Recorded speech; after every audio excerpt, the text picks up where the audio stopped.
Hi everyone, good evening. Welcome to week 7 of COMP6080.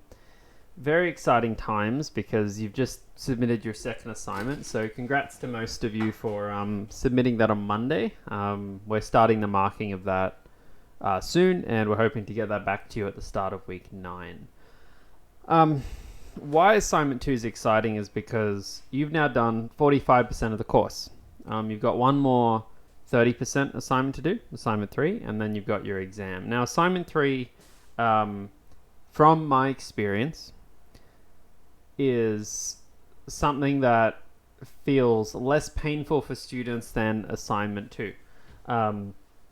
Because I think assignment 2 is not just you trying to figure out a language, but also just you trying to figure out web and web apps and all these other things, right? So there's like a lot going on. Now, what we're doing today, if I go to lectures here, what we're doing today is we're going to be talking a little bit more about ReactJS and about assignment 3. So how it's going to work for the next couple of weeks is that today we talk about ReactJS and we get to fiddle with it and learn a bit about it. We also be like, here's the general overview of assignment 3. Next week, we'll spend a bit more time talking about, getting started with assignment 3. Like, I'll try and help you start the assignment. I'm aware that many students will not really start this until this weekend or early next week. So therefore, it's like this week's lecture is meant to teach you the concepts of working with React, and then next week's kind of meant to be a bit more hands-on. So there's really not a lot today in terms of theory to go through. It's going to be very, very hands-on. In terms of your project, though, if we go to your project, let me just find it. Assignment 2. If we go and we have a look at your assignment 3, you'll see it's actually very similar to assignment 1 and 2 in the sense that you've got all this stuff and you've got a back-end and a front-end folder. In your front-end folder, though, the other assignment you just had like, not much. It was just like, nothing. It was like a few JavaScript files, right? However, today, what's actually happening is that with assignment 3, we have a whole bunch of files already set up for like a React. I'm probably not making much sense here. Files already set up for the React project. So here's what you would typically do if you are creating your own ReactJS project. And you've seen us do this in lectures before, right? I'm going to go to a new folder here, and I'll call it, week 7. And then inside of here, I'll say npx create React app. And then I'll say // to mean this folder. So here we're saying I want to use the node package download and run create React app, which is a program that will set up a React app for me, and then // Now, remember, this does 2 things for me. This will actually install all the files for the React app, which is what your assignment already has, right? So it actually did this part here. That happened really quickly. And you'll actually see in this folder now, I've actually got these files. The next thing it did was it tried to actually yarn install. So there's really 2 steps. There's the actual installing of all the stub files, like what's in the assignment, and then there's the yarn install to actually do the installing of all the node modules. So you'll see here the structure here is very similar to what you can see in your project. We've got a public folder, we've got a source folder, we have a yarn.lock, a package.json, a readme file, etc. We've added a couple of extra files, but the point is when you clone your assignment 3, all you have to do is a yarn install. You don't have to install create React app or anything like that. Now, in terms of today, we've made our little React app. We'll start it up in a second. We'll start playing with it. And again, these slides are more just here for your reference, but basically we're going to try and do a few different things with React.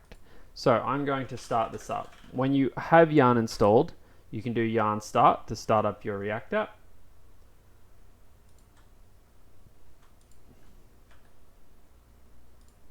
And I'm just going to pull it up in my editor.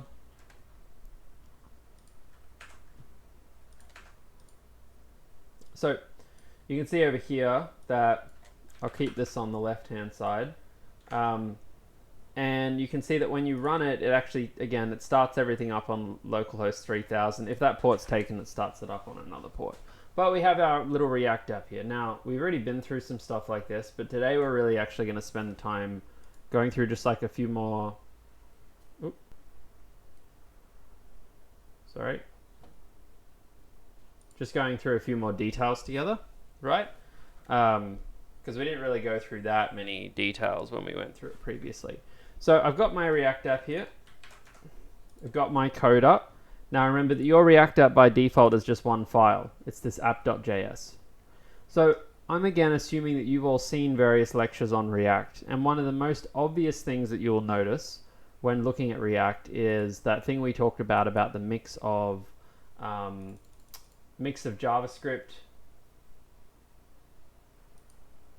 and the mix of HTML. Now remember, with React, you don't write it in JavaScript or HTML, you write it in this kind of hybrid of both of them, which is what we call JSX. Right? JSX is JavaScript with HTML syntax. So it's actually kind of funny because when you look at this, this is actually, like, even though this looks like HTML, it's actually JavaScript. It's like a JavaScript notation called JSX that looks like HTML that gets transpiled to JSX. However, thankfully, you can reuse a lot of your HTML knowledge. So here you can see, you know, it's like I have a div, I have a header, an image, a p tag, an a tag, etc. The main difference you'll notice with like JSX compared to HTML off the bat is that you can actually do things like this, where instead of saying, for instance, you know, the hyperlink reference is this, you can actually use these brackets. Now what these brackets mean is JavaScript object. So here, previously this was saying that this is a string literal, whereas here I'm saying that the hyperlink reference is equal to the JavaScript value that's returned by being this string. Now this will make some more sense as we kind of poke into things. There's a few key parts about React and getting used to it, which again, you've seen the other lectures, so we're just trying to bring it all together here. And some of those rely around, some of those are centered around the fact that when you're working with React, which is an NPM project, you don't have to reinvent the wheel all the time like you did in assignment 2. You can actually import and use other modules really easily. The second thing is it's very easy in React to break up your work into a series of components. So what I'm actually going to do here is I'm actually going to go and delete most of this straight up. Right, we have a simple web page that just says hello. Now if I go to the slides, the first activity we have here says that it would like us to try to set up a countdown timer, right? So a countdown timer, basically, like, let's make a page that counts down the number of minutes till the new year, right? Till, you know, January 1, 2022. Now again, if I just gave this to you as part of your if I just gave this to you as part of your assignment 2 and you were writing it all in JavaScript, you would probably like think about, all right, well, I got to get the date and the time and all this kind of stuff, and it's like, oh, you know, like const date equals new date, and then I'd have to plug in 2022-0101, you know, and then I'd have to figure out what now is. Const date now equals new date dot, is it now? Is that what it is? I can't even remember. You know, and then we'd start printing them both out, right? Date now. Yep, and I've obviously done something wrong here because I don't use date very much these days. Oh yeah, dot now. Okay. What do we got? Undefined. Is it date dot now? Is that the problem? Yeah, okay. So there's like one date and there's another date now. You can see that this date up here is, it's given to us in like this nice little string format, whereas the date.now is in a Unix timestamp. So how do I get those in the same kind of format? Well, I could Google, you know, JavaScript date to Unix timestamp. And then, you know, you kind of get stuck on this rabbit hole trying to figure all this stuff out. There's a dog to timestamp date.parse Get time. Okay, let's try that one.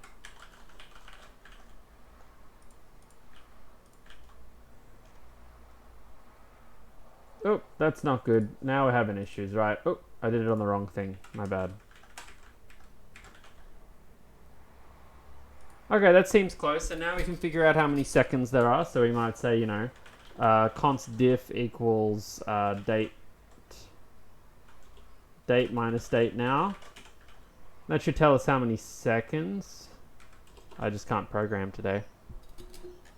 So now we'll just console log the diff, and then that's how many seconds, and we can see if this should be different every time we refresh. It seems like it. You can see it's in milliseconds because it's changing quite a lot. You know, so we might have to divide that by 1,000 and then round it.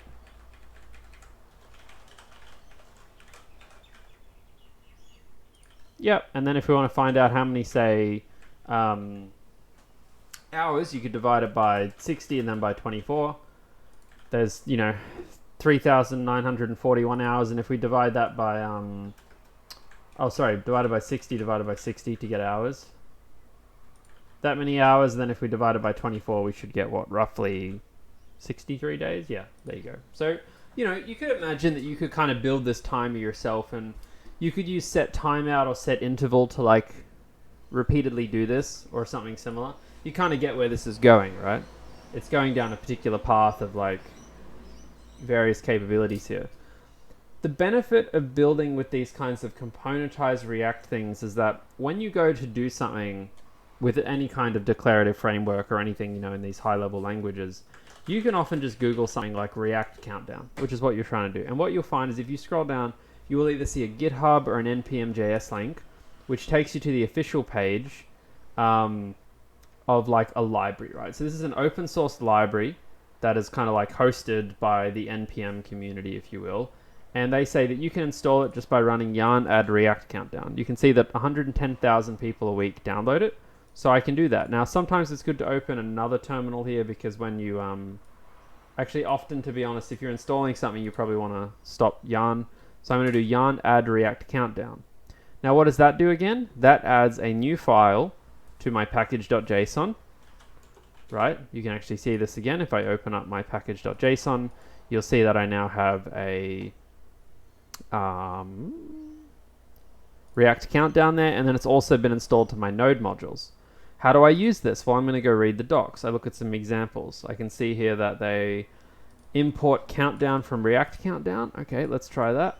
Import countdown from React countdown, and then I can see here that they've used this. Now, some of these examples are a bit weird to get used to. Sometimes you just got to like I think these ones aren't super clear because this is like a different way of understanding React that we've got here, but you can usually copy the components like this. Now, again, you might be asking, oh, that kind of looks like HTML. Is that HTML? And again, the answer is kind of. I will keep coming back to that. So now we start up the server again.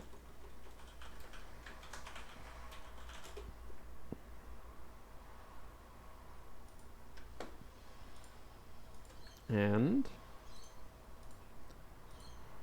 what do we find? Look at that. It's counting down for us. That's super exciting. Well, when do we want to count down to? Well, we want to count down to date. Maybe we can just pass this in. In fact, I'm probably going to have to pass a Unix timestamp in, so I might have to pass this in.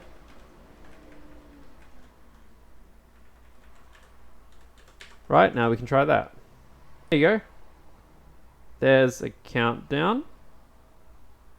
65 days, 16 hours, 38 minutes, 15 seconds. I'm kind of dubious why it's not moving though. Oh, okay, it was some glitchy thing. Cool, so now we have a countdown. How easy was that? We didn't have to do much. We had to yarn add something, and then we just included it on our page. Now this starts to get to the kind of harder questions here that's like, well, what's actually going on here? Because I've got this thing again. Is it HTML? Is it JavaScript? It's kind of both. Again, formally it's JavaScript that gets converted to HTML because you can kind of see it looks like HTML, but what's different about it? One is that this doesn't look like an HTML tag that you know, and you're right, it's not. Let's go and have a look at what this is on the page. If I go and inspect this, and we look at it, I can see here there's my div class app, which looks like this. Because all of the standard, like when you use like a standard tag in JSX, it transpiles it pretty directly. Like even though this is technically JavaScript here, it converts that to the equivalent HTML. But you can see everything inside that div app is actually, look, it's actually a span with this kind of stuff here. So this is being dynamically updated. So you have to think that the HTML looking stuff in React is an abstraction of HTML. That's the way to think about it. And it's cool because it's not just an abstraction, but it allows you to inject HTML into it, JavaScript, sorry. So I can say something here like const start date equals this, like that, and now I can go start date here. And this still works, right? Like, and it's kind of cool because I've got this mix here of working with it, you know, as if it's JavaScript, but also HTML, right? So there's a starting point.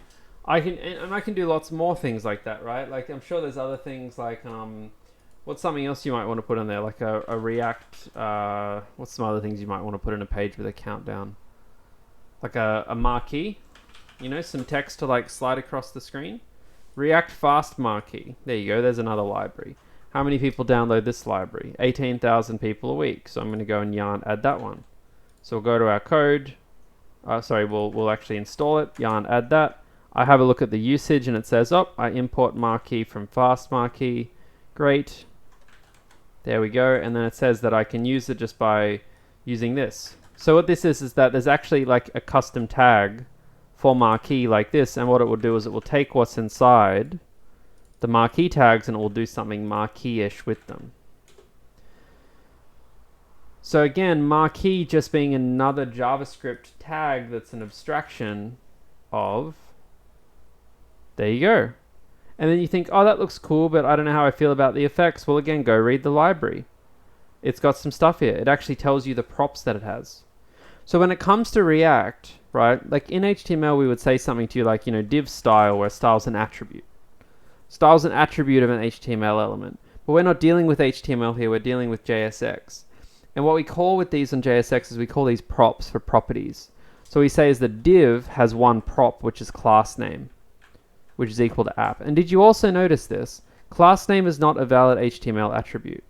It's actually an abstraction of class, so you can see here that this actually gets translated to class here. Why is it like that? Well, you know, abstractions are good in general, but you can have a look at the properties here. So what this means is that we can actually add properties to marquee right here to make it do stuff for us. So for instance, look at this one.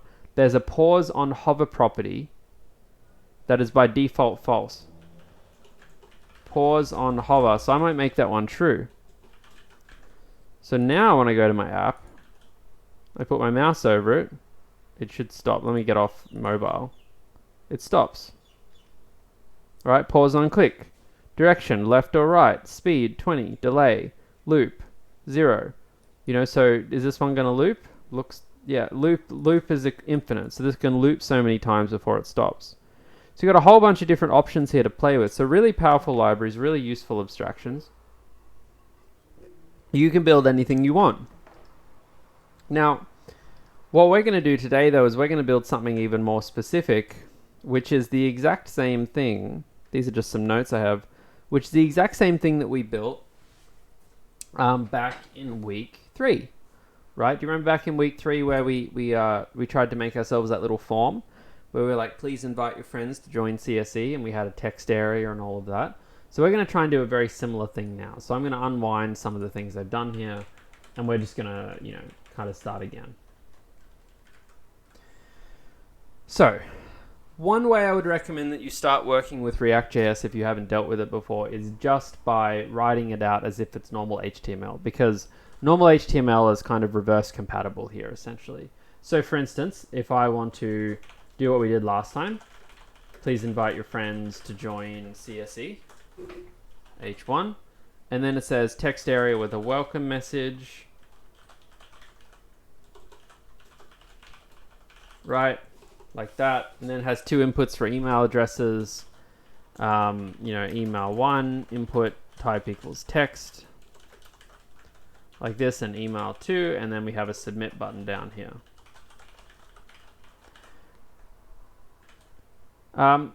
So Ajin says, can we use these libraries in assignment 3? You can use pretty much any libraries you want in assignment 3.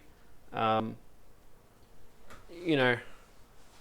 can't really use like a library that like if there was an Airbnb library that built Airbnb for you, you couldn't use it. But as far as I know, you can pretty much use any libraries you want.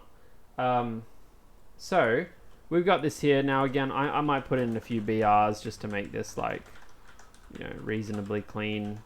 But there you go, there's our simple page. Now let's not get too caught up on the styling of it yet. Let's just focus on the functionality of it. So, where React gets interesting is in state management and inputs and stuff like that. So far, React doesn't seem very useful except for the fact that, maybe we can do some cool things here. For instance, if I want to give both of those text inputs a particular style, like I want to give them, in normal HTML, you might say something, background as RGB 255, 255, 220, which might be, like a light blue. It's not letting me do that. But that's what you might do in, HTML. Now, if you want to abstract that out, you obviously have to put it in its own CSS class. But remember, because everything in JSX is JavaScript, you can actually recycle things here. For instance, I could say const input background equals a dictionary of CSS properties, where the background key is equal to RGB 255, 255, 220, like that. And then here I could just I could actually just say, the style is actually from that object. Now, this is not, I'm saying, a good way to do this stuff. Usually you still want to use classes and whatnot. But, oh, why is that blue? Oh, I did that the wrong way around. There we go, light blue. Some kind of light blue. So, that's nice and easy there. But to get back to the question, what do we want? Like, what does it actually say here? It says that on blur, if the field is empty, color has the background red until it's valid. Now, here's one of the interesting things about ReactJS. There is a life cycle which has been discussed in lectures, which you should be familiar with, but I'm just going to remind you now, which is that every React function, which is what we call a component, or we call it a functional component, has a sense of state, right? It has a whole bunch of properties that renders it. If you don't know what I mean by state, if you're familiar with classes, like object-oriented programming, you can think of state like the object members or the object fields, like the this dot stuff. And every functional component has a sense of state. And every time that state changes, React will re-render that component. It will actually run the whole thing again. And this is actually quite evident when we use the useState property. So this is again from another lecture. If you want your component to keep track of something, right? Like say a counter. And we've talked about this in other lectures and other things. I can create a state variable called counter, which has a default state of 0. And what I can do is when someone clicks my submit button, I'm going to have them call a function, which is increase counter. And this function, which I'll define here, what it's going to do is it's going to set the new counter to be the old counter value plus 1. So you'll see now on, I need to import React. You'll see now on this page, when I press submit, nothing seems to happen, but have a look at this. Like, let's actually trace this. If I say console log rendering, and then I'll also just print out the value of counter, check this out. The page loads, I click submit, submit, submit, submit. So that console log's actually getting called all these times because every time that one of these state variables changes, React re-renders the entire component. Now, when I say component in modern React, a component is just a function. It's a little bit weird, but basically basically in React, it's smart enough to take this function and turn it into like a little visual component here. So why is this useful for us? Well, it's useful again because what it means is that we don't have to worry about how to take an action and re-render. We can actually just deal with that in one foul swoop. So the real question becomes now, how would I console log the email inputs? Let's say for a second here, I just literally, I just want to console log, email 1 and email 2. And every single time someone enters another character into those fields, I want to print them both out. How do I do that? Well, you know how to do that with vanilla JavaScript. You just do document.getElementById. You print out its value.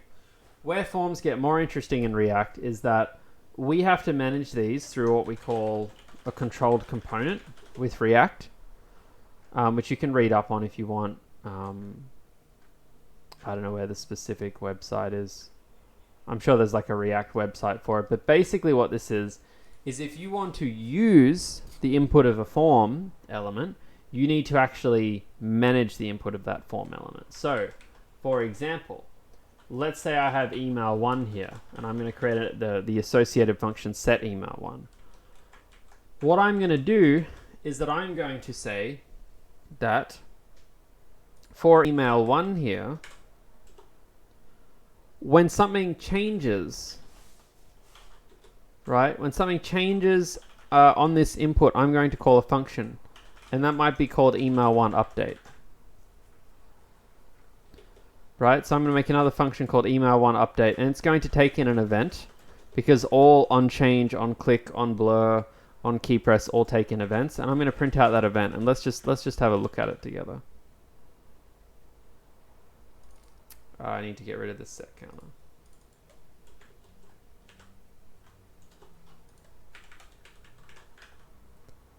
Cool, so when I click on this and I go A, B, C, you can actually see there's these events firing. As we know, typically if you want to get the text inside of a text box, the event is always going to be .target.value, and that'll print it out. So that's really cool because, you could actually say, take this now that, you've got your stuff. Someone clicks on it, you capture that somehow, and what can you do with it? Well, maybe you could capture it. I'll create a variable called email1 input, and I'll set it to be null. And when someone clicks on it, I'll call my email1 update function, and then I'll just update what email1 input is. It's event.target.value. Now, this works fine, and I can actually get rid of this line for the moment. Oops, sort of. This kind of seems to work, apparently, because it prints stuff out for us. If I try and console log email input 1, it doesn't seem too terrible. The downside of this, though, is they're not really making the full use of React. Here's an example. Here's something you might want to do with React, right? Let's say if someone enters an email 1 input that's too long, as in it's more than, say, 10 characters. Obviously, that's a stupidly small email, but let's call it 10 characters. You want to print them a message. Again, how would you do that with vanilla JavaScript? You would normally, every single time an action happens, like an input happens, you would check the input, and if the input was long, you would display an error, and if the input got smaller, you would remove an error. And this is really cumbersome and tiring because it means that every single time an action happens, you have to correlate an action to a re-render. Whereas what we might want to do here is to actually add another element that says something like, span email is too long, like this. Now, obviously, if this just appears like this, that's kind of weird. So we need it to conditionally appear, only when the email is long enough. So I can do that. I'll make a variable here called email1 too long, and I'll set it to be true. And here's how you can do some conditional rendering in React. It's a little bit weird, but basically with your functional components in React, everything you display is in the return block. If you want something to return based on an if condition, like if this is true, do it this way, if not, what you actually do is you put all your logic inside of braces, because you got to think about JSX. Braces are like It's like you breaking out of the JSX world and back into a pure JavaScript world.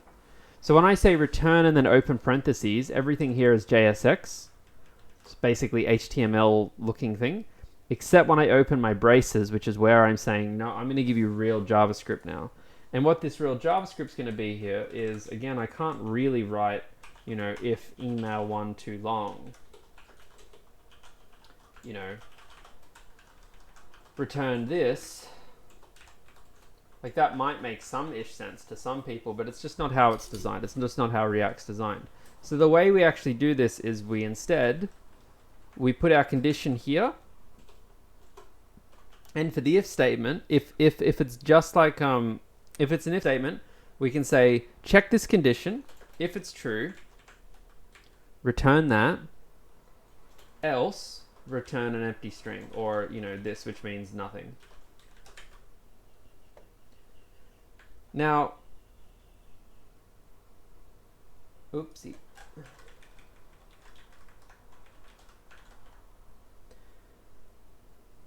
Oh, why is it angry about that? Yep, so there you go. Email's too long, and if I make this false, you'll see that it disappears. Now, it disappears because React's refreshing, right? It doesn't disappear automatically.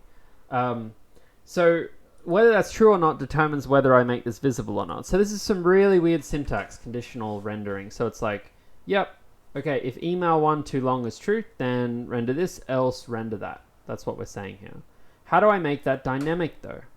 Well, what I could do here is I could say, well, email one is too long if email input one is length greater than 10. Okay. Now I'm going to move the console email input one to just down here for a second. And let's have a look at the behavior of what happens here. I should really make this empty string.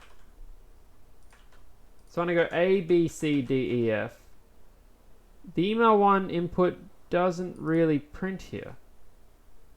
It's a bit weird. So if I come back up here and I try it again, I try it here. Hello? Okay, so this is working.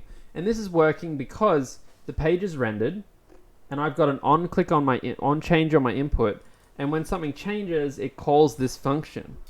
But the thing is, the rest of it doesn't get called, and this is kind of one of the big conceptual jumps we have to tackle when it comes you know, when it comes to React. So the reason this is a problem is because there is no it's just written so differently to vanilla. And the way we write it differently is that we don't worry about having an action and then here, you know, we say, you know, if email one input dot length is greater than 10, because, you know, we could then, you know, show the thing, but then we also have to like have an else statement here that's like hide the thing. And then if we want to add more actions or more logic, it turns into this big spaghetti. And many of you have probably noticed this from assignment 2, right? If you've got this series of complex actions and complex things to display that are all very conditional on each other, things get really messy. So the React way of doing things is not to keep track of your own variable, but to use React's variables, which is how React keeps track of its life cycle. So here I've got my email one state variable and my set the email one state function. So what I'm going to do is I'm actually going to here say set email state one, email one input. Now the benefit of using the React generative function is it uses the React lifecycle here, which means that when you update the state, it will actually re-render that whole component for you, right? Like it knows how to do that. And you can see I've got some errors here. So I'm going to replace my, you know, email ones here with that, and you'll see. Watch what happens now when I type this. It's actually console logging as if this whole function, because remember this is just a function, as if this is being called again and again, and it is. That's how React works. This is being called every single time we set the email.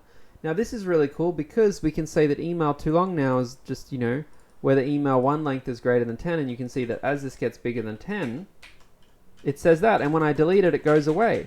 Do you see what I mean? Like we're not having to specify like we did in week 5 or whatever, where we're like, yeah, if it's bigger than this, then do that, or else it's this. It's just where like we do two things. We define how actions affect states, and we define how states derive what's visually displayed. And I could make this even simpler. I could get rid of this thing here and I could just have that condition right there. When I look at the rest of this stuff here, I obviously don't need that console log. I don't need that there. And this email1 update thing, this is a very simple function. Typically for very small functions like this, you probably wouldn't even abstract them into a function. Because if you look at what this is, we could make this even shorter here. And it's like, well, event sometimes you'll just refer to as E. And now what are you really saying? You're really saying that on change here, right? You want to give it this function, but this function is so small, let's just give it the function. There you go. There's your whole page. And it's very comfortable dealing with that state management. Now, one thing about style when it comes to React components is that typically if your React component becomes like too much for one line, you will just kind of tab it in like this per property. So like these things got a bit long here, so I would probably do that. And then similarly for a line like this, I might do something like this here. That might be how we do that one. But let's do this for email2 now. Let's actually keep track of the state for email2. Right, because I've got my email2, and when someone changes email2, you know, I want them to like update that particular field as well.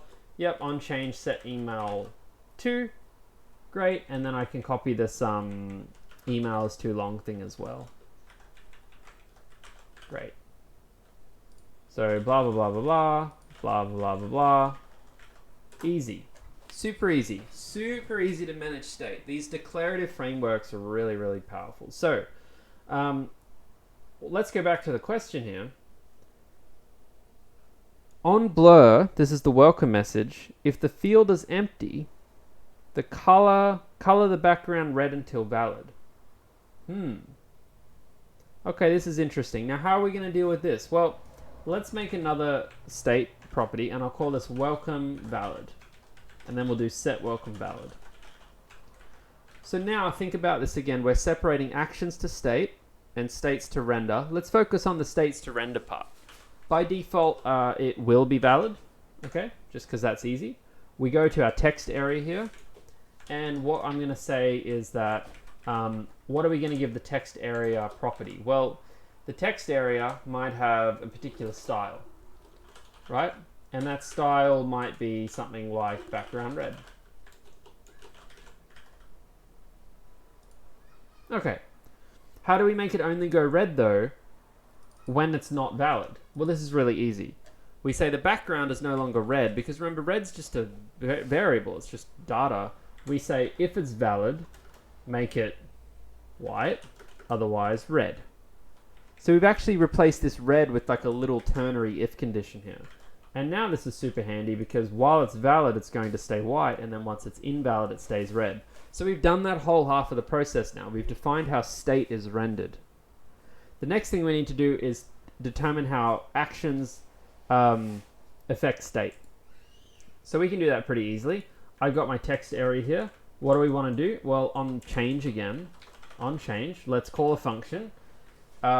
Sometimes I like to break these out just to like, you know, keep it simple at the start. So I'll have this function called blah, and this will take in an event.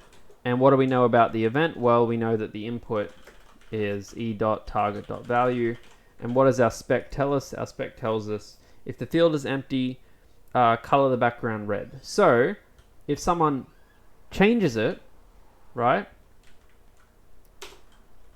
and it's empty, we want to set it now to be invalid. So I'll say if e.target.value is equal to blank, set welcome valid to be false. Right? Like that. So now we'll try this out. Okay, this didn't quite work because I did on change. It really should be on blur. But on blur might not give us what we want. So this gets really tricky, right? Because if I say, if I make this one on blur, let's actually print out what's on the event, because I feel like the text won't be there. Maybe I'm wrong.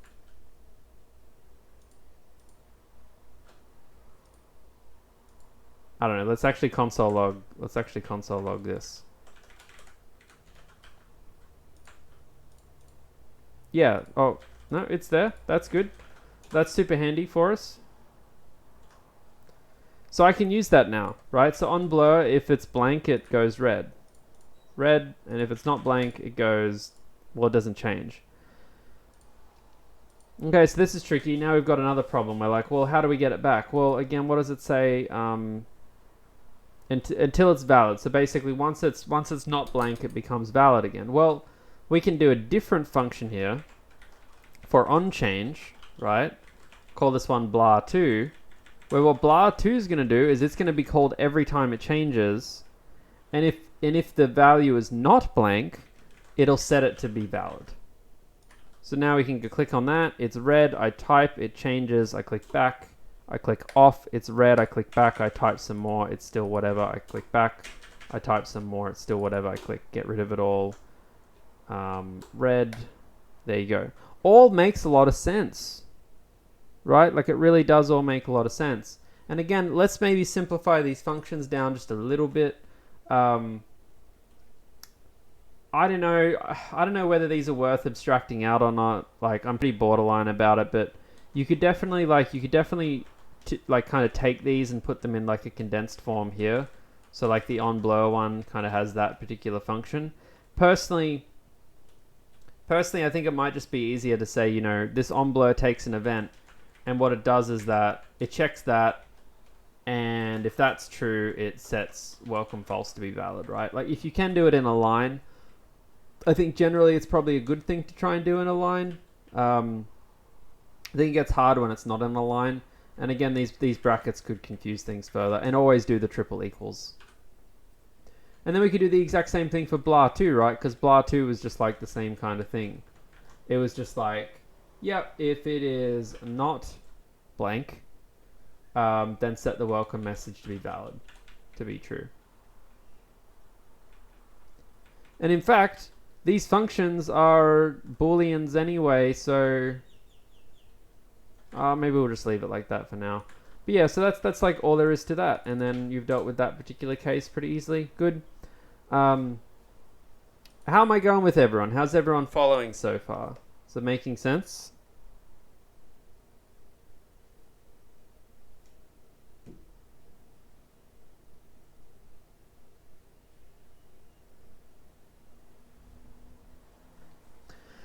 Hope it's making sense.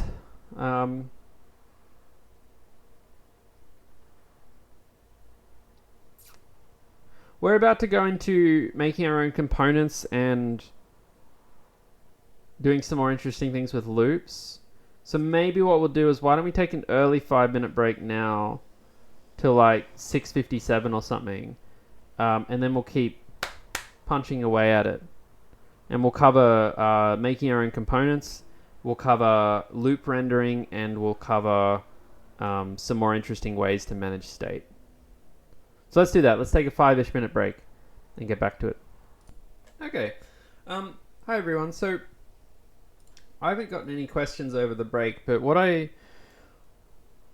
here's how I want to summarize where we're at so far. If you look at a lot of React, much of it is really a synthesis of what you understand about, you know, Python, JavaScript, HTML, you know. Something like this here and a CSS, something like this here is, you know, it's an object, it's a dictionary, and it just happens that it's a dictionary that lists CSS attributes. This is just a function. These are just some imports from various libraries. These ones have been installed. These ones are local. Here's a return statement that returns a whole bunch of HTML. That HTML has similar properties: style, blur, change, class name. Maybe not exactly the same, but very similar. And they can take in other pieces of JavaScript. This should also make sense. This is just a dictionary that consists of one value, which is background. One key, background, it has this particular value. These ones here are functions. So this is a function that takes in an event. And what it does is it checks this condition, and if that condition is true, it calls that particular function, right? So I actually think if you take a moment and you really try and step through this, most of this is within your grasp. I think the only big things we're doing here that are pretty weird are these this useState, what we call a useState hook. That's a new concept. And some of the conditional rendering stuff like this, because it's again, we call these declarative frameworks because most other types of programming you do on front end, you are fully in control. It is just like fully event driven. It's just sitting there and you guide it through the whole thing, and that's very, that's very powerful, but it's a pain in the butt, So here we're just saying this is the instruction to render. This is what this page looks like. I don't need to tell you when to render it. I don't need to tell you what conditions. I'm just going to tell you, I'm going to declare to you this is what the page looks like. As part of that declaration, I'm saying there's going to be an input. And then as part of that, I'm saying there's going to be a little section here where if this condition is true, then I want you to inject this into that. And if it's not, I want you to inject nothing, So we kind of like have all these different parts of it. And remember, it's up to React to decide when to re-render what you've declared the page is. So when we go back to our list, the next thing is it says 2 inputs with an add more button. So I want to get into the add more part because this is where things start to get a bit more interesting. Firstly, what do you notice about input 1 and input 2? Right, so I'll take you on a journey here. Input 1 and email 1 and email 2 look really similar, don't they? They look super similar. So because of that, I'm going to start talking to you about the React components, there was already another lecture on, which you've hopefully already seen, where we can actually make our own components, and I'll give you an example of this. And I'll also tell you how you would normally do it. If you have a React project, the most common way you do this is in your source folder, you make a new folder called components. It doesn't come up on my computer because I'm using WSL, which has got all these problems. So give me like 5 seconds here.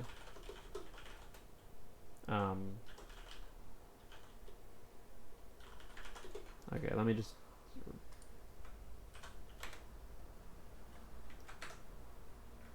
So you can see I've got this folder here called components. Now this is what you normally do, and what you do in this folder is you can make a bunch of your components, a bunch of your own mini React capabilities. So I've got this file here called blah.js. Now here is what a React component looks like. It's really simple. It goes function, and then you give it a name. I might call this one blah because that's what the file name's called. And then what that function does is it returns some HTML, which in this case is just going to be test. You don't even need the brackets, but let's put them here. Right? And then at the end, it's export or default export blah. And then that's kind of it. Now, or is it export default blah? Ooh. Yeah, sorry. Now, what... this isn't covered extensively in some of the other languages, but this is a really simple component. And what we can actually do with this, because we've defined it, is in our app.js, we can actually include that on our page, just like we included things like the countdown and the marquee. I can say import blah from components/blah, like that. I don't need the .js or anything, it's just the blah. Now that should work, and now what I can do on my page is I can go and put my blah component here, like this. Now this is really interesting because it gets to the core of what one of the other main benefits of these declarative frameworks is, and that is how they kind of follow that composite pattern where they're modular. You can actually build a page made up of a series of other components made up of a series of other components. And you know what? When I've been calling this a page, it's really just another component. It's just another function, and at the bottom there's an export default. What does export default do? Right?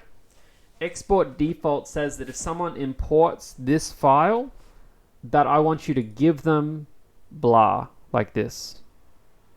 So when I say up here, import blah from that, what blah is whatever this file has default exported for me here. But let's actually make this a more useful function. Let's rename this to be email input. Right? Just restart that so it updates my file system. So I've got this component now called email input, and let's call it email input.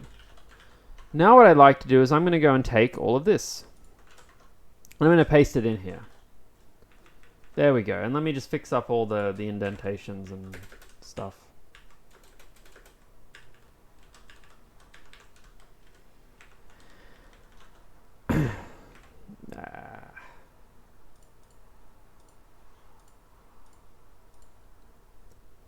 Yeah, easy.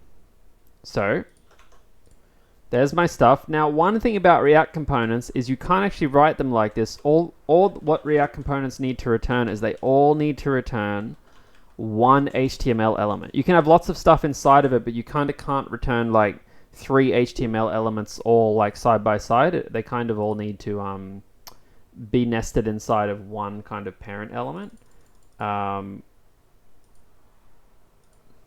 So now I've got this little component here, right? It's kind of cute. Maybe I need the divs, maybe I don't. If you don't want the divs, you can actually use blank tags. This is like a blank structure which gives structure to React, but it doesn't actually render anything on the page. So you can use divs or blank tags there. Doesn't really matter. And you'll see if I try and render this, it kind of complains because, well, I've imported the wrong thing, firstly. I need to call this email input, and this one email input, and I'll call this email input, I guess. But the problem here is that I've just copied and pasted this, and some of these things don't make sense. Like, what is set email1? What is email1.length? Like, our code isn't aware of that because I've created like a generalized email input. So this is where props come in.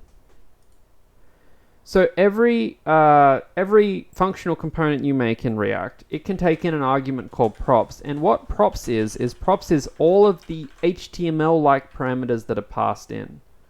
So if I refresh this page here, actually, let me just comment this out. By the way, in React, you can comment by doing this. Now, this actually makes a lot of sense. You know, some people get confused about this style of commenting. It's like, why do I need the brace? It's like, because when you return something, like this is all JSX, and as I said before, when you want to break out of JSX and go back to normal JavaScript, you need to use the braces. The braces are like your way of leaving JSX or injecting some JavaScript in it. So if you want to use a JavaScript comment, you do exactly that. You use a brace to say it's time to use some JavaScript. You do the comment, and then you close it. So you can see here that props here is an empty dictionary. But watch what happens if I pass in an input. Name equals Hayden. And let's say age equals 2. Props is actually now a dictionary with 2 items. What happens if I pass in age as a number 2? It comes in as the number 2, right? Instead of the string 2. So you can actually pass in anything this way if you want to. And that's very powerful because what do you notice about this? There are a few things that are dynamic here. In particular, the function used to update the state and the actual state variable itself. So I'm going to pass those in as props now. I'm going to use this email input. I'm going to replace my email1. Let's just replace that all together and just put email input there. And what I'm going to do is I'm going to have a prop called state, and I'm going to give it email1, and I'm going to say set state is set email1. So now when I load this up, check this out. I've actually passed in the state, which is 0, which doesn't actually make sense because it should be an empty string. And I've passed in the set state, which is f for a function. You can pass in functions, yeah, because in JavaScript, functions and variables are all the same thing. You know, like you can deal with them interchangeably. So I'm actually passing in a function here. And the state variable. So now here, instead of saying set email1, I can say props.setState, which is a function. And here I can say props.state. And now this is actually rendered for me. And it actually does stuff. And you can see how React's actually working here because when I said before to you that a React component re-renders anytime its state changes, what you notice about this particular functional component is its state isn't changing it. It has no state. We haven't used any of React's set state hooks. However, its props are changing. So it's not just if its state changes, it's if its props change too. So in this case, the props change, which makes sense because when I call set state, it updates the state of the email input, which affects the props being passed in. Because think about the workflow here. I call set state, which is the function that's passed in. When this function is called, this email1 state updates.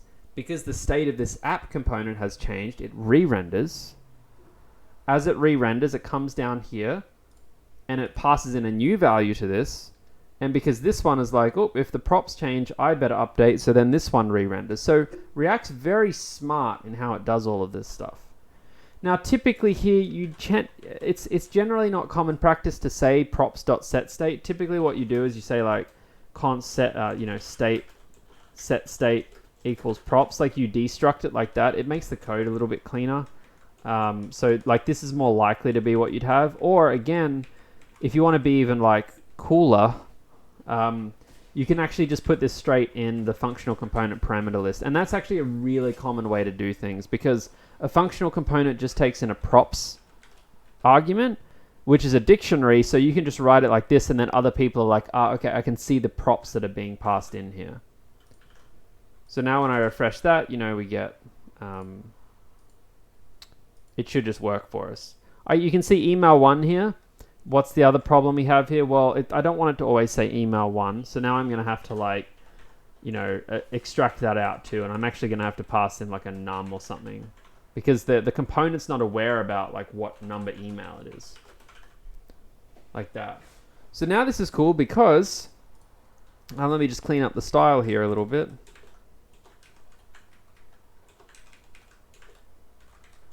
Now this is cool because I can just have another email input. There you go, email input 2 for email 2, set email 2, get rid of all of that.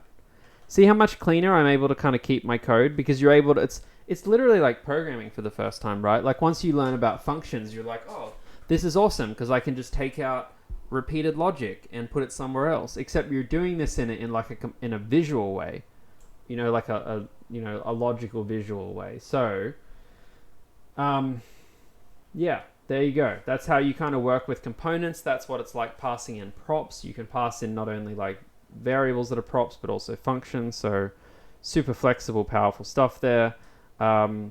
The last kind of thing is, well, not the last kind of thing, but the next kind of thing is that what happens if we want to add more stuff? Because we've seen before that we wanted a button that said add more. And when we pressed this button, we wanted like another 2 lots of email fields to appear. Okay. Well, again, you might be thinking, oh, JavaScript, vanilla JavaScript, well, I'll put a DOM listener on the button, and if it does that, I'll render 2 components. But again, if you're ever trying to solve a problem where you're thinking about an action and a render, you're not thinking like you should with declarative frameworks.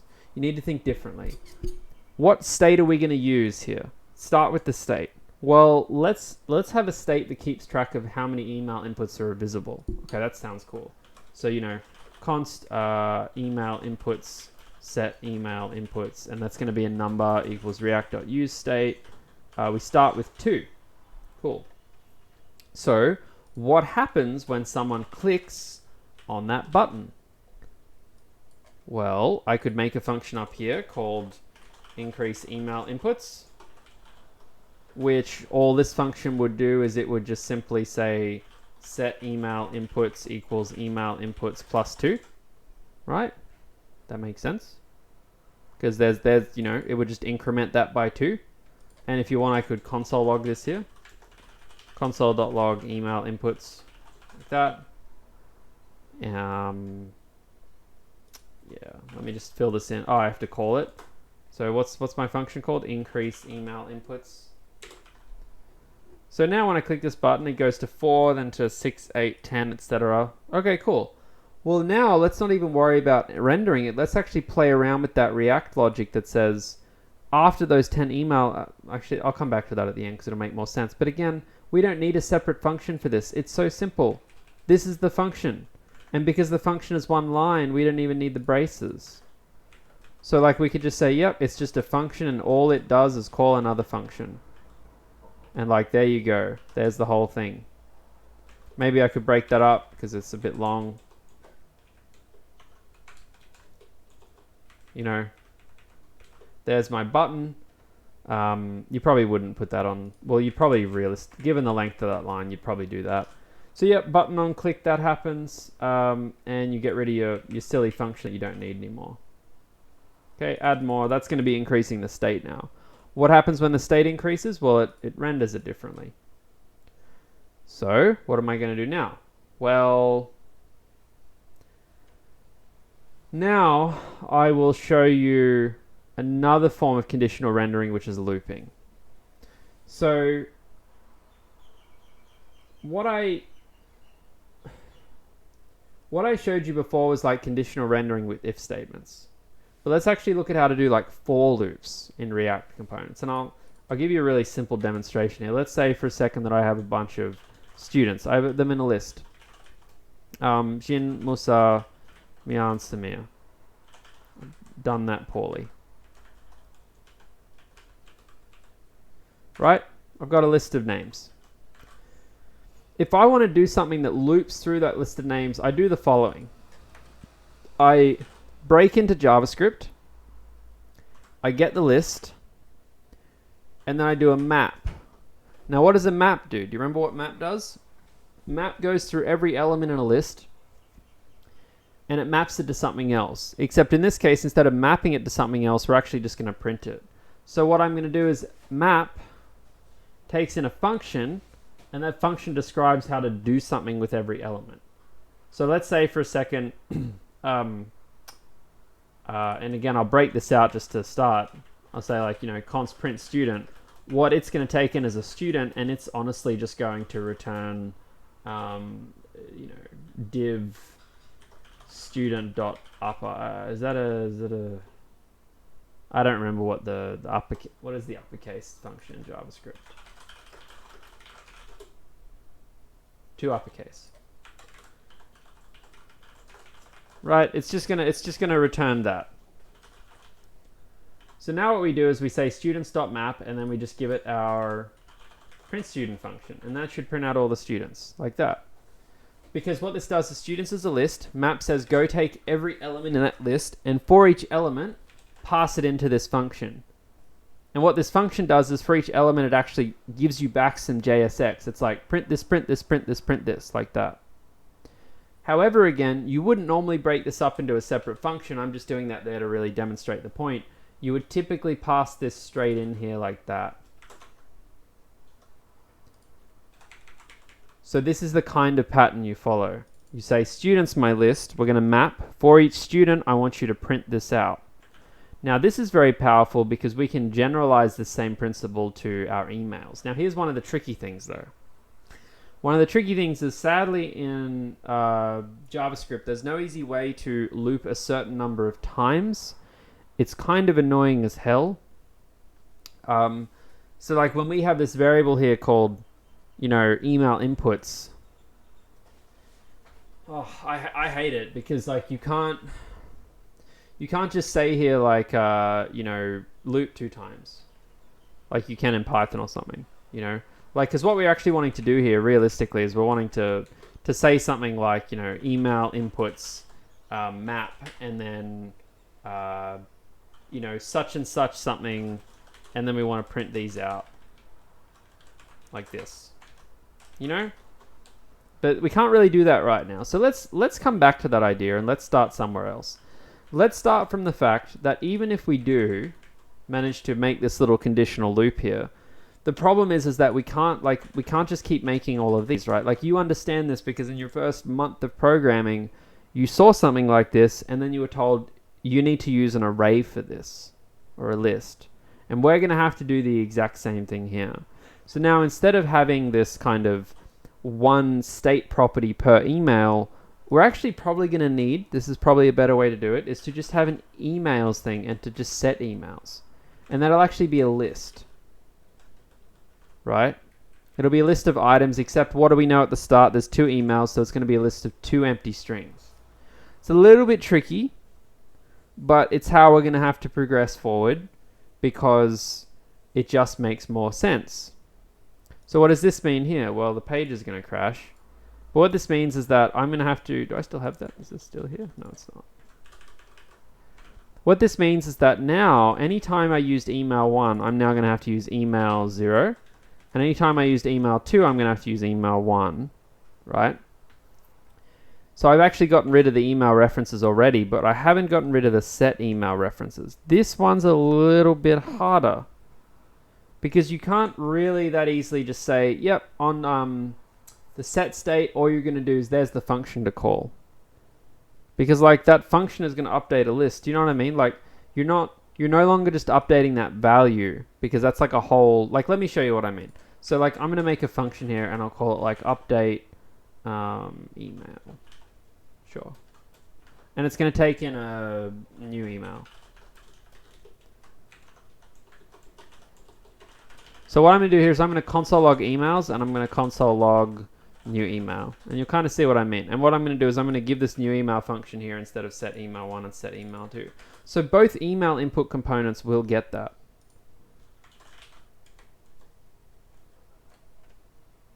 What have I done wrong here? Sometimes React does that, just refresh it. So what happens when I type in H? So you can see here's the problem. My state is 2 empty strings in an array, but what I'm trying to update is that. So how does this function, like what does it do? Does it just say emails 1 equals new email? Can I do that? Maybe, but this is only going to work for like, you know, this is only going to work for if it's the right index. So it's like, oh, okay, well, now my update email function needs to have a sense of what index it's updating. You know, so like index new email. And then this gets complicated here because it's like, now when you pass this in, it's like, here it doesn't, when it calls set state, which it's calling what's passed in here, which is update email. In fact, I'll just call this update email so your brain doesn't melt. It doesn't just pass in the value that you're trying to update, it needs to pass in an index. What is that index? Well, you could say that it's num minus 1, because like we pass in 1 here, so that's like the 0th index, or we pass in, you know, 2 here, which is like whatever. What I'd probably say is maybe a cleaner way to do this is to instead actually pass in an index of like 0 and 1 that kind of matches, because then everything's aligned. And then what you can do inside of this component is you can call this one index and then say that, you know, this is like this is like index plus 1. Right? And then this one's just index. So now rather than worrying about what's being printed, you're actually passing in the index of that particular email input. And then it's printing out email 1 and email 2. So you can see that when I change the text now, it will call update email. It'll pass in the index of my input and the new value of that. That works okay, because now I can say emails index is that. What's the problem here though? Update email is not a function. What? What do you mean it's not a function? Oh, because it's called set state. I'm going to leave this as set state. This is called set state because that's what the property's called. The property's called set state, so that's what it's called. But you see, as I type here, nothing's happening.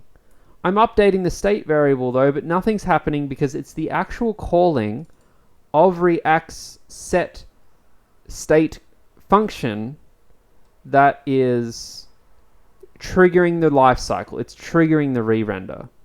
So then you think, oh, this is a bit tricky. Maybe I can just update the emails index and then I can just say set the state or set emails to be emails. Do you know what I mean? So you get the state, you modify it, and then you just set the state to itself. Let's see if this works. This doesn't work either. Why doesn't this work? This is a really tricky thing to do with React, I think. I might be misunderstanding it, but React doesn't like when you give it the state again itself. It just, sometimes it does weird things. I can't keep track of it, but like, I'll show you what I mean. Like, if I set the emails to, instead of this, if I set it to something new, like hey and bay, right? You'll see that when I press A, oh, why isn't it doing it? Maybe I'm just misunderstanding.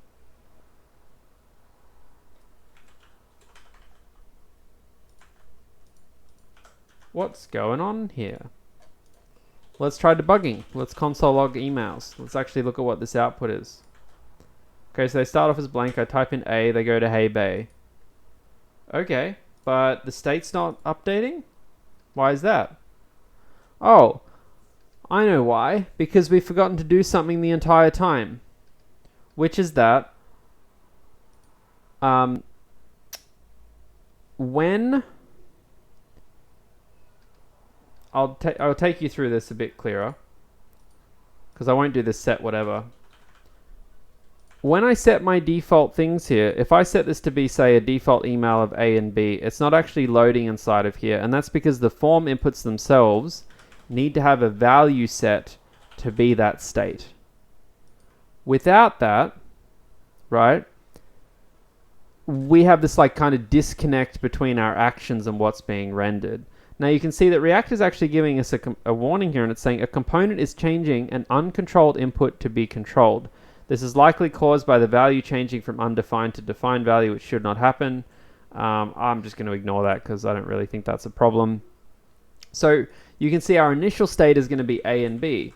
So now let's see what happens if we do this, where we actually say, you know, when someone actually tries to update a particular email, I'm just going to modify the email state variable, which I shouldn't do, and then I'm just going to set emails to be the email state variable. Now, this should work-ish, but it's not.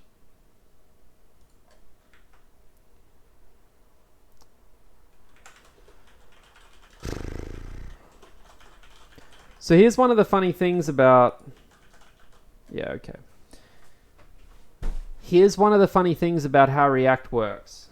Because I've said that this input's value is that state property, React doesn't give a damn what you're typing. React will not add text there just because you type it. It will make that text in that input exactly what that state variable is. So the only way now that you can update what the value in the field is to actually update the state.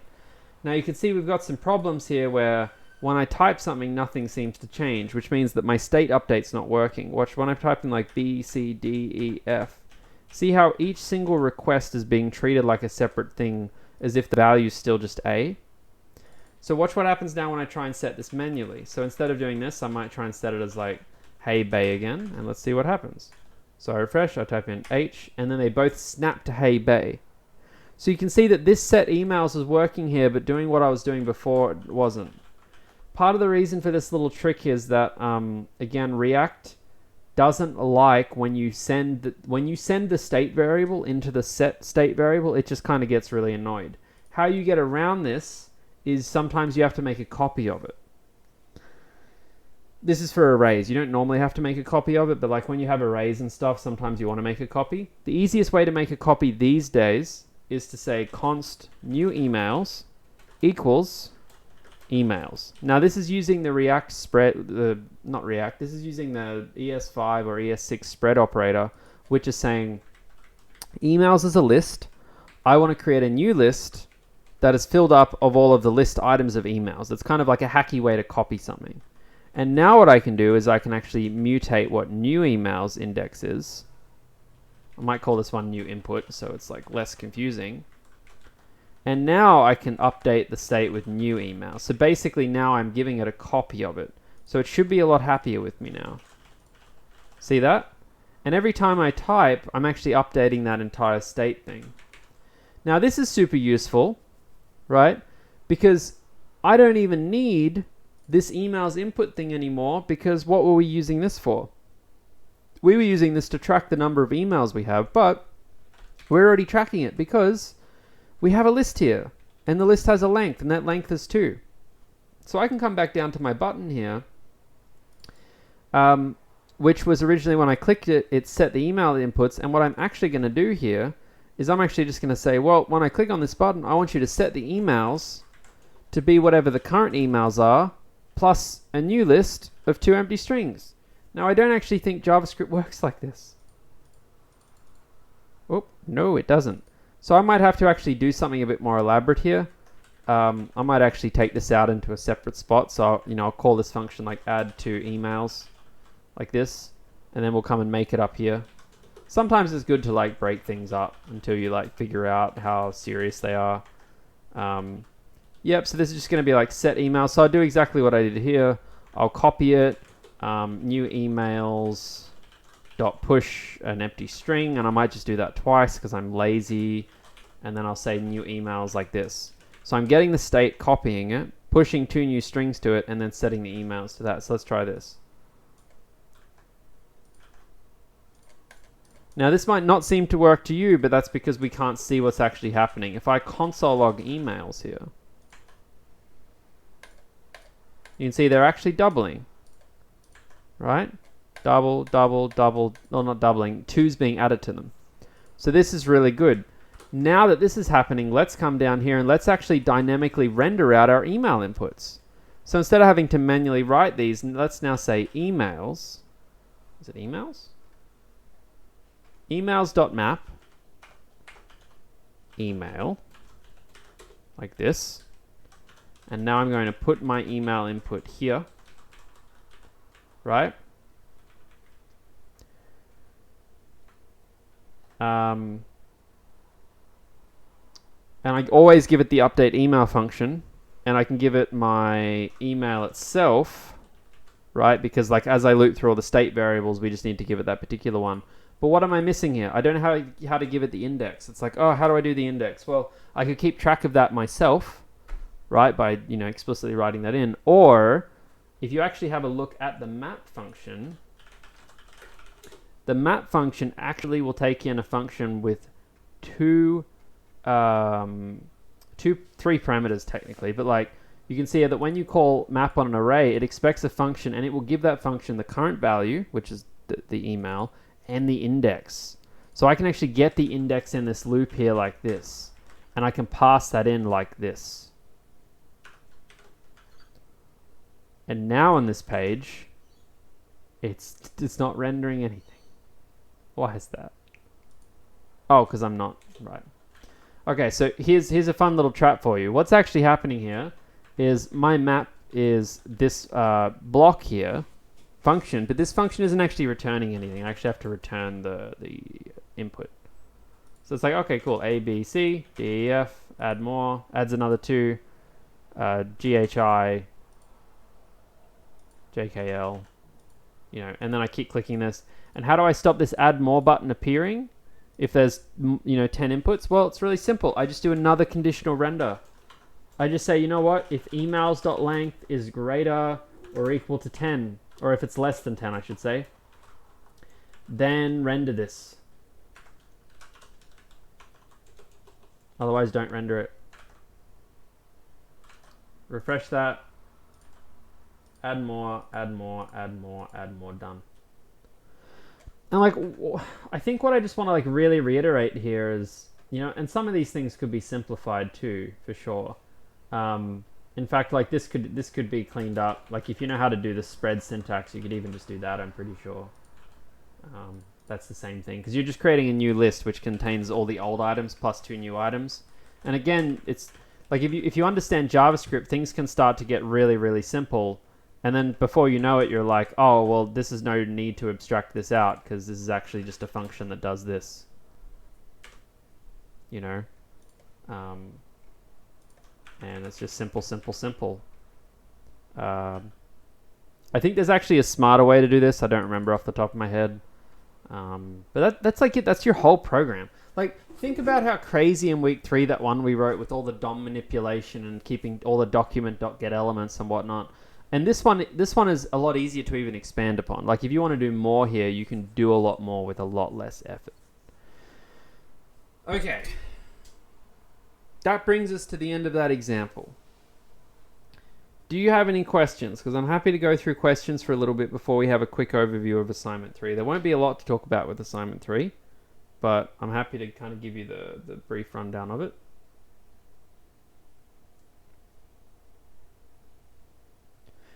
While I'm waiting for your questions, the whole point of me running through this today was to say, you know what, React isn't that scary. There's going to still be some things that you don't quite know, which we can talk about next week. But this is like, you know, this is 80% of it at least. Most React is just components and states and some other things you've learned in lectures.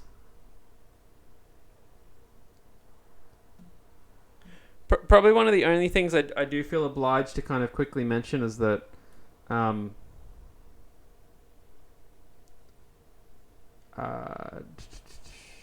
well, okay, so there are 2 things that I haven't talked about today that might have an impact on you.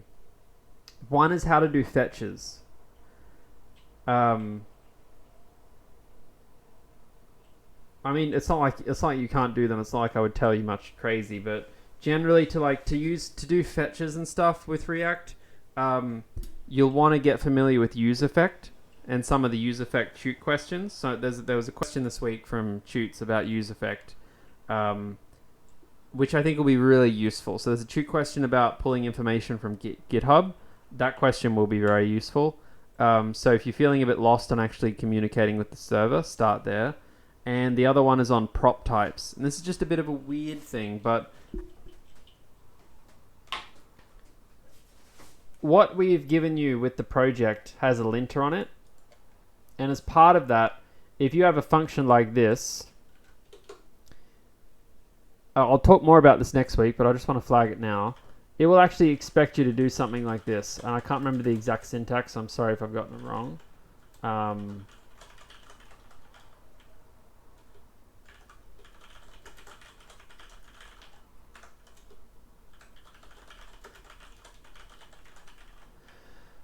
This is like a very intermittent, you know, not intermittent. This is a very like hacky way that normal React got around typing. You'll actually have this thing where you'll actually say import prop types from prop types. I can't remember the exact library off the top of my head. I wasn't going to talk about this today, but you will come across some prop types errors if you look at it in the next week. And basically, what they want you to do, based on the rules we've set up for assignment 3, is that when you create a functional component, they want you to tell they want you to tell React what types those props are. You know, they want you to say that IDX is a number, state's a string, set state's a function. Nothing super detailed. You know, just some light stuff like that. We're going to talk more about that next week, but, you know, if you come across those errors, then yeah,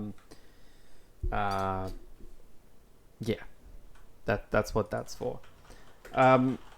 So I have 2 questions in the chat too, which is, can we use Next.js? I don't think I'm just looking it up now. I haven't had a chance to look at the answer for what I asked. When someone said, can we use Next.js? Oh, shit.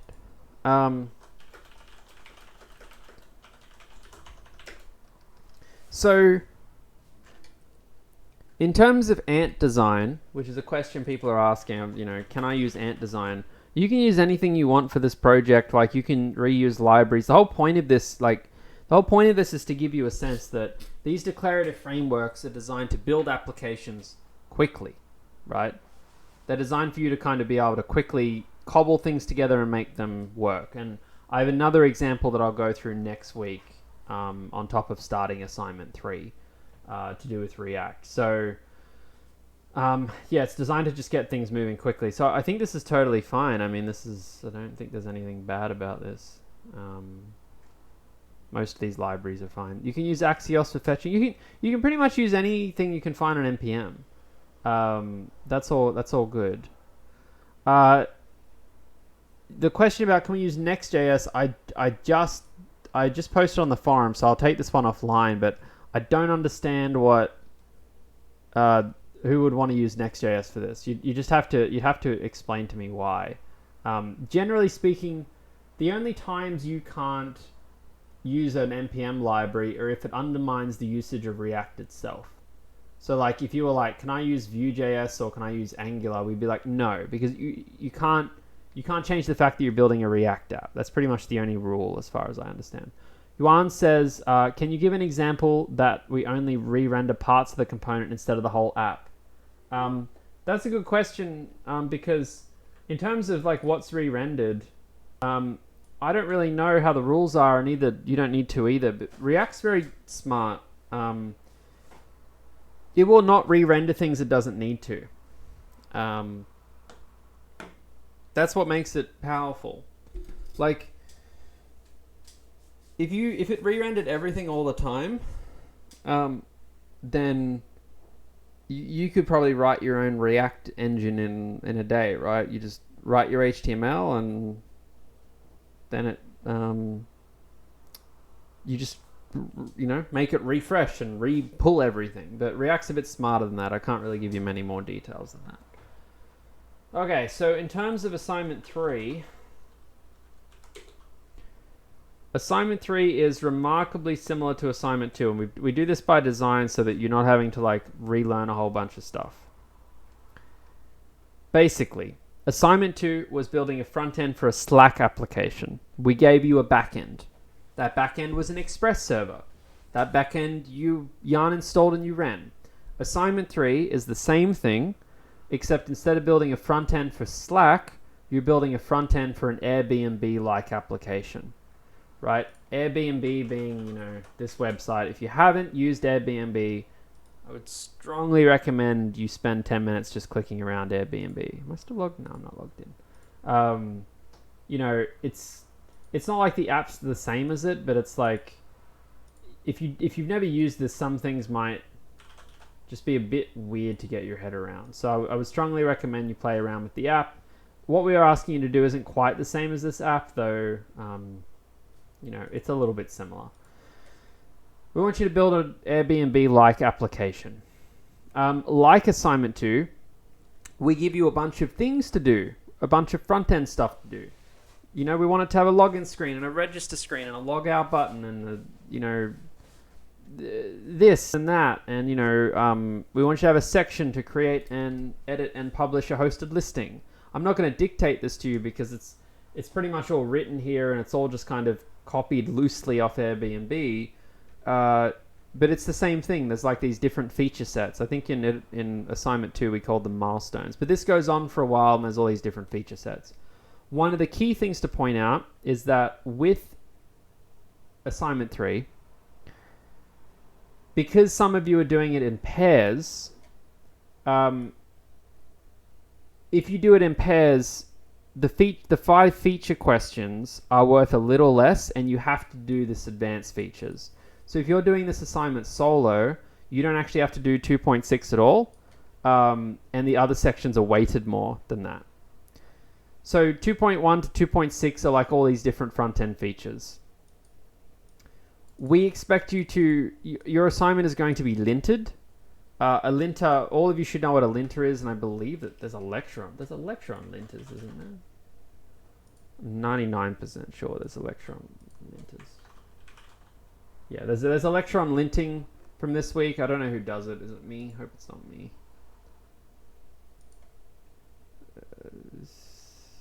Nah, font size is so small. That's not going to be me. It's probably Tom. Yep.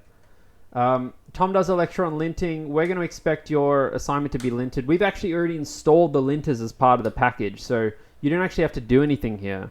You can actually just run yarn lint to see if your code's linted. Also, because of the libraries we use, the React engine will actually lint your code as you work. So it won't actually let you write code that's too messy as you work. And that's just how we've designed this assignment. So, some of you will like it, some of you won't. Some of you don't like style guides. It's how this assignment works. We're exposing you to linting in this. Another big part of this assignment is testing. There's some testing lectures in the course that you should definitely watch. They're in weeks 7, 8, 9, I think. Testing overview, testing component testing, and testing UI testing. This is one of the things that you should probably do last, so you can come back to this last, but basically we want you to be able to test some components and to do some UI tests. If you are working solo, you only need to write tests for 3 components. If you're working in a pair, you need to do tests for 6. Pretty simple.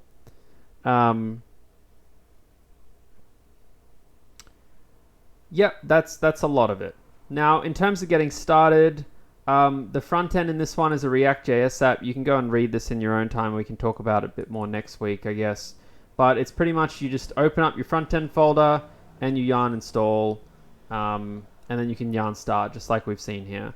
The back end is provided to you. It's exactly the same as assignment 2. It's Swagger, port 5005. Like, the instructions are pretty much copied and pasted. We did that intentionally because we want you to focus on new things. We don't want you to have to get your head around new stuff. In terms of the constraints and assumptions, this is all very similar too. Some things have changed. For instance, you have to use ReactJS. You can't do any direct DOM manipulation. So we don't want to see any get element by IDs, no document dot this. Don't document dot anything, right? You will lose marks for it. Chrome is what we tested on. You can use snippets of code you find online. When we say snippets of code, we mean in what you submit. Because remember, if you install a library, and you copy snippets of code from that library, that's just using the library. You know, when we talk about snippets of code, we're talking about like someone else's full solution to something online, not part of a library. You can download and install any NPM stuff you want. Teamwork, this one's really important because about 1 out of 3 of you, bit more, one in 3 roughly of you are in a pair. If you're in a pair, we will be checking if your GitLab contributions are roughly equal. I really want to stress this. What that means is that when we look at your submission, we will look at your commits and we will see if you have both been like somewhat regularly committing throughout the assignment. If we see that one of you has done most of the work, that person will get a lot more marks. And you know, if you're working with a pair and they do most of the work, they'll get most of the marks and we'll scale you right down.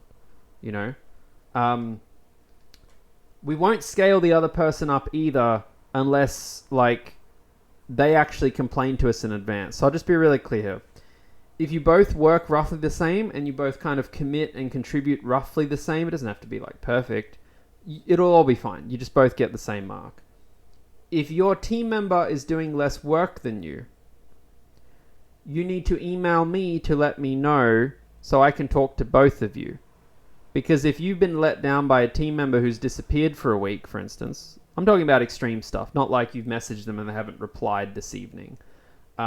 You know, but if they're actually being difficult, which they probably won't, because most of you picked people you know, but I'm just making this clear. That's what you should do, because you should message me, because we will only ever consider scaling people up in their pair while scaling someone down if they've been proactive with us. What we had happen last term was we had the occasional pair who did the assignment, they got marked, they got their mark back, and then they emailed us to say so-and-so didn't contribute. We don't scale up in those cases, we only scale people down, because if it was really a problem you would have reached out to us, and we expect you to. We generally have a policy that we don't scale you up when you look at your mark and you think, oh, shit, I wish that was higher. Better complain now. You know what I mean? Like, I don't want to complain unless it's a problem. It's either a problem or it's not, right? So, but that only affects a very small number of you. So that's a really important thing about teamwork. If you're working by yourself, you don't have to worry about this. You can do whatever. Don't work on like some shared code thing and then put it all on Git at the end if you're in a team. Don't like put it all in one commit at the end. It's not going to end well for you. In terms of the marking criteria, 60% of your marks come from implementing the features. There is a typo here. I'll just be really clear. This should say 2.1, 2.2, 2.3, 2.5, This should say 2.1, 2.2, 2.3, 2.4, 2.5, and 2.6 for pairs. We've just missed one out here. Mobile responsiveness is assumed to be part of that. It's about 1/4 of the marks you get from that. You get 5% of the mark if your code is linted. Thankfully, that's pretty much free marks for people. 10% of your mark comes from your tutor looking at your code. 15% of your mark comes from the testing you do. And you can write any information about your tests in this testing.md file. 10% of your mark comes from how well you kind of try and demonstrate the UI UX accessibility stuff in your code. You can also add to the file, and I would probably recommend this. I think there's one there, isn't there? Accessibility.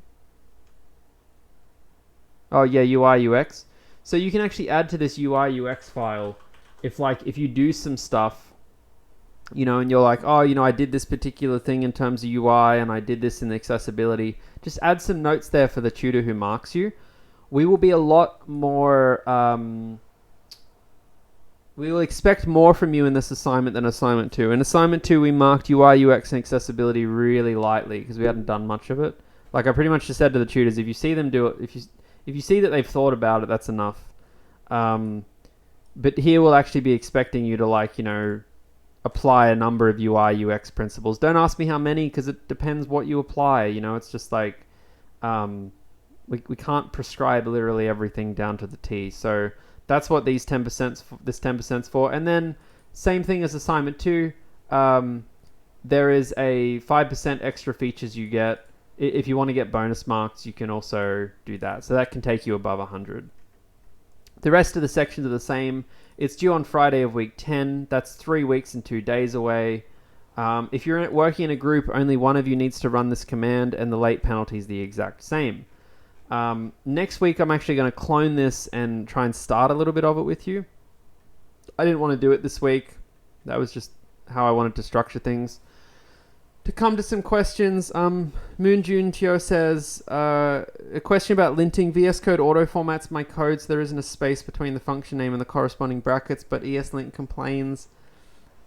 I'm not sure. I don't use VS Code, so like the short story is you're probably going to have to turn off the auto formatter, unless there's another way, but I would maybe post on the forum and see if another student or a tutor has an answer, because I just don't know, because I'm not familiar with the tool.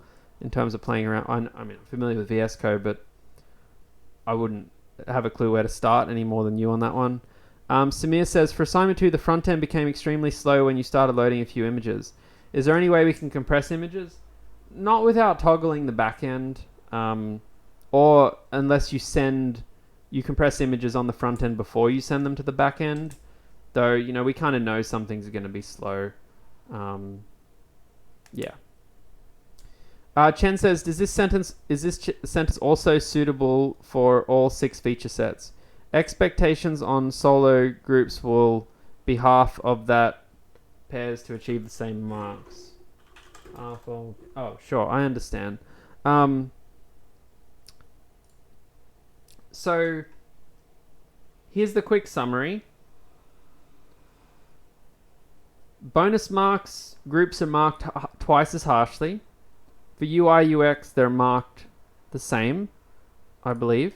For testing, we expect more testing to be done by groups, right? For code style, we mark them the same. For linting, we mark them the same. And for the feature set, we mark different feature sets with different weightings. That's how we've done it.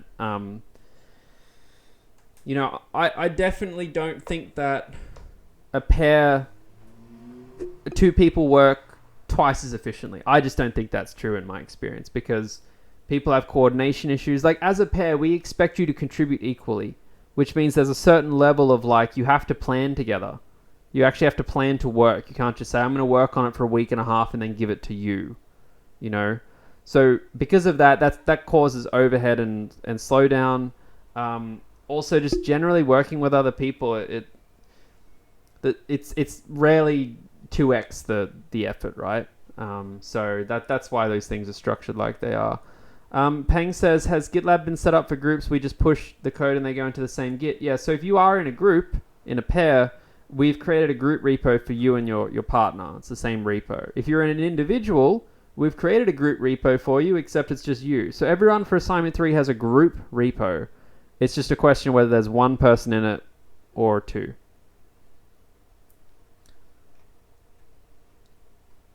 That's pretty much all I wanted to say.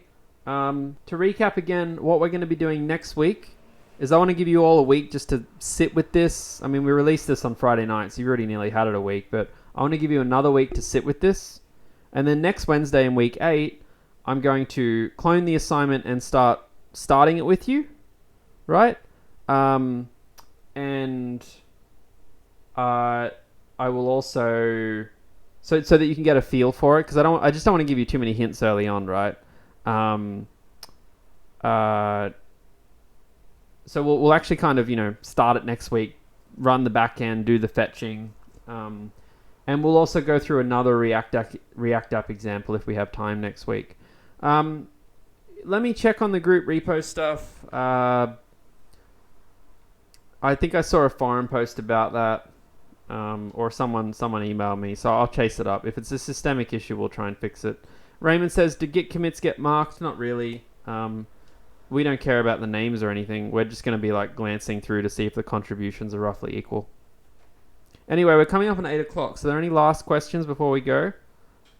I won't answer any more questions that are posted after 7:55 p.m.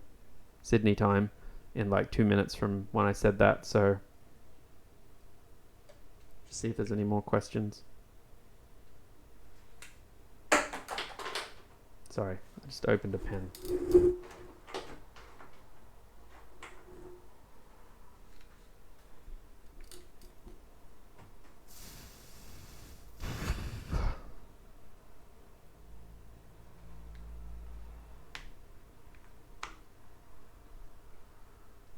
Cool. I hope that was interesting for people today. I know that's a lot to take in, but remember that, you know, we have all these lectures on React too that we've been kind of handing out for a while. We've got the JS intro, the React intro, CSS, using the use state hook and lifecycle components and props, single page apps, use effect hook, using style libraries, class components, kind of the least useful lecture. Nothing in this week specifically. Actually, most of the React stuff is in the pre-recorded lectures to date. So, you know, that's pretty easy. Yeah, so today's not really about teaching you stuff. Today was like, we assume you've watched the lectures and let's just actually put it all together in one place. So if you watched today and you haven't actually gone and seen the pre-records, go watch them, because they go through the detail of things, and then maybe come back and watch this. But we'll keep going through it next week, and we're here to help. So anyway, 7:55, let's call it, let's wrap up. Thank you, everyone. I hope you have a great time with whatever you're doing. I hope that was useful.